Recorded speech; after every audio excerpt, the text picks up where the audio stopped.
ஈரோட்டில் மக்கள் சிந்தனை பேரவை என்ற ஒரு அமைப்பு இருக்கு. அது உங்களுக்கு எல்லாருக்கும் தெரியும். புத்தக திருவிழா அவர்களுடைய தனிப்பட்ட சிறப்பான ஒரு அம்சம். அது அதனுடைய கிளையாக பல இடங்கள்லையும் தொடங்கிட்டு இருக்காங்க. அவர் நண்பர் ஸ்டாலின் குணசேகரன் தான் அதை தலைமை தாங்கி நடத்துறாரு. அது மதுரையிலையும் அந்த மாதிரி ஒன்று இருக்கணும்னு சொல்லி நாங்கள் எல்லாரும் ஆசைப்பட்டோம். குறிப்பாக நண்பர் செந்தூரன் ஒன்று, நம்ம பேர் என்ன, சரவணகுமார், இந்த 2 பேரும் அதில் மிகுந்த ஈடுபாடு வச்சு இதை நடத்தணும் அப்படின்னு ஆசிரியர் பெருமக்களை எல்லாம் தொடர்பு சேர்த்து இங்கே நம்ம ஐயா ஒரு கார்த்திகை மண்மொழி இருக்காரு பாருங்க, அவருடைய துணையை வச்சுக்கிட்டு இதை சிறப்பாக நடத்தணும்னு நானும் அதில் ஈடுபட்டு இருக்கிறேன். எல்லாருமாக சேர்ந்து நடத்துகிறோம். இதனுடைய நோக்கம் என்ன அப்படின்னு சொன்னால், இப்போ எங்கு பார்த்தாலும் இலக்கிய அமைப்புகளுக்கு சில மன்றங்கள் இருக்கு, அது நடந்துக்கிட்டே இருக்கு. இலக்கிய அமைப்பு நடக்குது. திருக்குறளுக்கு முற்றோதலே இப்போ இருக்கு, அரசு அதை அங்கீகரிச்சிருக்கு. அது தவிர்த்து பல இடங்கள்லையும் இலக்கிய மன்றங்கள் சிறப்பாக ஓரளவு முடிஞ்ச மட்டுக்கும், ஏன்னா பண நெருக்கடி இருக்கிற நேரத்தில் சிறப்பாக செய்கிறாங்க. சமய இலக்கியங்களை சொல்வதற்கு ரொம்ப விசேஷமா இருக்கு. அது நிறைய கோவில்கள்ல அதை நடத்திக்கிட்டே இருக்காங்க. இப்போ இது 2ம் ரொம்ப சிறப்பா இருக்கு. இப்போ இது மட்டுமே வாழ்க்கை இல்லை, கொஞ்சம் அறிவியலும் தெரிஞ்சுக்கிடணும். அது அறிவியலை நம்முடைய பள்ளிக்கூடங்களில் நம்ம பிள்ளைகள் கற்றுக்கிடுது. அங்கே இலக்கியத்தையும் கற்றுக்கிடுது, சமய இலக்கியத்தையும் கற்றுக்கிடுது, அரை இலக்கியத்தையும் கற்றுக்கிடுது. அரை இலக்கியத்தை நம்ம வெளியில சொல்றது இல்லை, அது அங்கே கேட்கறதோட சரியா போயிடுது. அறிவியல் இலக்கியத்தை சுத்தமாக கேட்கறது இல்லை, எங்கும் நடத்துறது இல்லை. அதனால அறிவியல் இலக்கியமும் செய்யணும். ஏன்னா அறிவியல் வந்து நமக்கு ரொம்ப முக்கியமான ஒன்று. இந்த இன்னைக்கு பத்திரிகைகள் குறிப்பா நீங்க சில நாளிதழ்களை நான் குறிப்பிட்டு சொல்லலாம். ஒன்று இந்து தமிழ் திசை இருக்கு இல்லையா, அதை நீங்க பார்த்து இன்னைக்கு கூட அதுல ஒரு கட்டுரை வந்திருக்கு. இந்த பூமி இது வட்டமா இருக்கு, தரையா இருக்கா, தரத்தளமா இருக்கா, இல்ல அது உருண்டை வடிவமா இருக்கா, இதை பற்றி ஒரு விவரங்களை எல்லாம் அடிச்சு ஒரு அருமையான கட்டுரை ஒன்று போட்டிருக்கிறாங்க. இது எவ்வளவு காலமாக இந்த இது ஆய்வு நடந்துகிட்டு இருக்கு, அது எப்படி நடந்திருக்குன்ற விவரத்தை போட்டிருக்காங்க. அதே மாதிரி தினத்தந்தி இதழில் பார்த்தீங்கன்னு சொன்னா 12,000 ஆண்டுகளாக வெடிக்காத ஒரு மலை, குறிப்பா இதுல எரிமலை எத்தியோப்பியால, அது வெடிச்ச விளைவு என்ன ஆச்சுன்னா, அந்த புகை அங்கிருந்து புறப்பட்டு வந்து நம்ம டில்லியை போய் அமுக்கிடுச்சு, சென்னைக்கே வந்திருக்குது அந்த புகை. அது மட்டும் இல்ல, அது அப்படியே பயணிச்சு போய் சீனாவை போய் அமுக்க போகுது. ஒரு போய் கடைசி பசிபிக் கடலில் போய் சங்கமம் ஆயிரும் சொல்றாங்க. இப்ப இந்த மாதிரியான விஷயங்களை எல்லாம் பொதுமக்களுக்கு தெரியணும்ல, அவங்களுக்கு தெரியப்படுத்துறதுக்கு ஏதாவது ஒரு அமைப்பு வேணும்.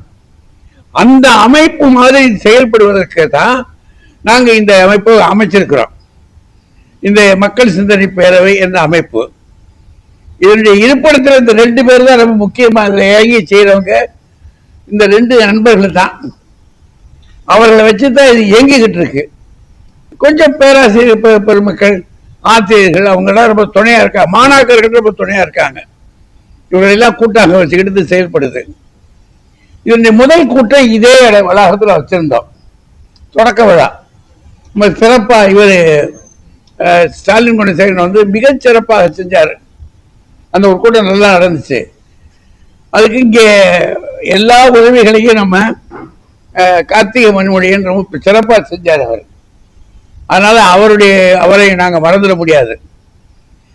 அதன் 2வது கூட்டம் பாரதி விழாவாக வச்சு நம்ம இதுல விக்டோரியா எட்வர்ட் ஹால் இருக்கு இல்லையா, அங்க நடந்தது. அதுல பொதுமக்கள் அந்த மழையில் நிறைய பேர் வந்திருந்தாங்க. அது மிகப்பெரிய பாராட்டுக்குரிய நிகழ்ச்சியா இருந்துச்சு. அது இது 3வது கூட்டம்.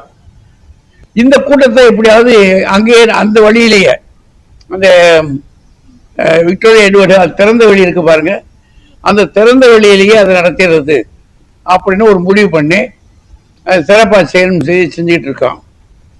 ஏற்கனவே நீங்க ரெண்டுக்கும் எங்களுக்கு ரொம்ப ஒத்துழைப்பு கொடுத்துருக்கிறீங்க. அதனால உங்களை ரொம்ப நன்றியோடு நாங்கள் நினைக்கிறோம். அதுக்கெல்லாம் ஏற்பாடு பண்ணவர் வந்து எங்க பிள்ளை எங்க இந்த இருக்காரு பாருங்க, இவர் தான் எல்லாம் ஏற்பாடு பண்ணவர், ராஜரத்னம் சொல்லி இதையெல்லாம் ஒருங்கிணைச்சவர் அவர் தான். ஆக பலருடைய ஒத்துழைப்புல அவங்க கொடுக்கிற கொடையில இந்த நிகழ்ச்சி நடக்குது. ஏன்னா தனிமனித நிகழ்ச்சி இல்லை, ஆனா மிக அருமையா ஈடுபாட்டு செயல்படுறவங்க இந்த 2 பேர் தான். செந்தூரனும் நம்ம தம்பி தான் சரவணகுமாரும். இவங்க 2 பேரும் இருந்து இதை மிகச் சிறப்பாக நடத்துறாங்க. இதுக்கு 29ஆம் தேதி அந்த ரீகல் திரையரங்கு அந்த விக்டோரியா எட்வர்ட் அதுல திறந்த வெளியில மாலை 6 மணிக்கு மேல ஒரு நிகழ்ச்சி வச்சிருக்கிறோம். அந்த நிகழ்ச்சி வந்து மானுடம் வளர்க்கும் அறிவியல் அப்படின்னு மக்களுக்கு சாமானியர்களுக்கு போய் சொல்றதுக்கு வந்து சயின்ஸை வந்து பெரிய பெரிய ஆட்களுக்கு சொல்லித்தர விஷயம் இல்லை. இது மிக சாமானியர்களுக்கு என்னதான் நடக்குது, இந்த உலகம் எப்படித்தான் இருக்குது. ஏன்னா இது வரைக்கும் பூமி வந்து தட்டை நினைச்சுக்கிட்டு இருந்தாங்க. பூமி இல்லை, தட்டை இல்லை, அது ஒரு கோலம் உருண்டையா இருக்கு. அதுக்கே ரொம்ப பாடுபட்டு இருக்கு விஞ்ஞானம். இது உருண்டைன்னு சொல்றதுக்கு பெரிய பெரிய சயின்டிஸ்ட் அடி வாங்கியிருக்கிறான். அந்த வரலாறுகளை சொன்னா கூட போதும்.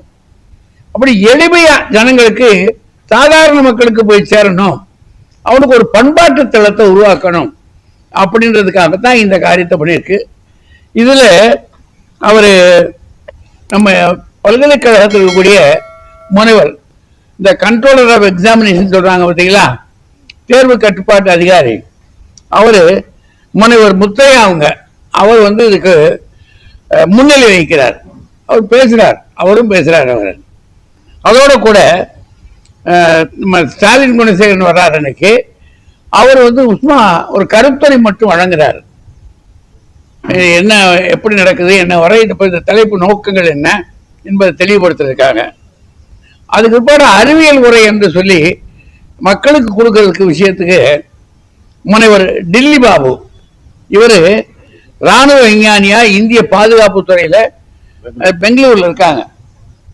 ஒரு சிறந்த விஞ்ஞானி, இளம் விஞ்ஞானி. அவரு ஒரு விஞ்ஞானியை பொதுமக்களுக்கு அறிமுகப்படுத்துறது ஒண்ணு.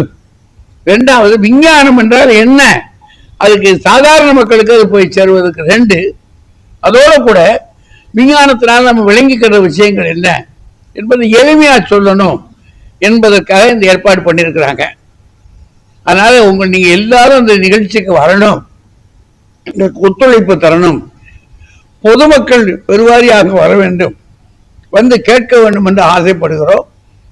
இதற்கு நீங்க வந்து இருந்து ஒத்துழைப்பு கொடுத்து இந்த செய்தியை எடுத்துக்கொண்டு போய் செல்வதற்கும் எடுத்து சொல்லுவதற்குமான முயற்சியில் ஈடுபடுவதில் இந்த பத்திரிகை துறை சார்ந்த ஊடகத்துறை சார்ந்த அத்தனை நண்பர்களுக்கு நாங்கள் நன்றி சொல்லிக்கிறோம்.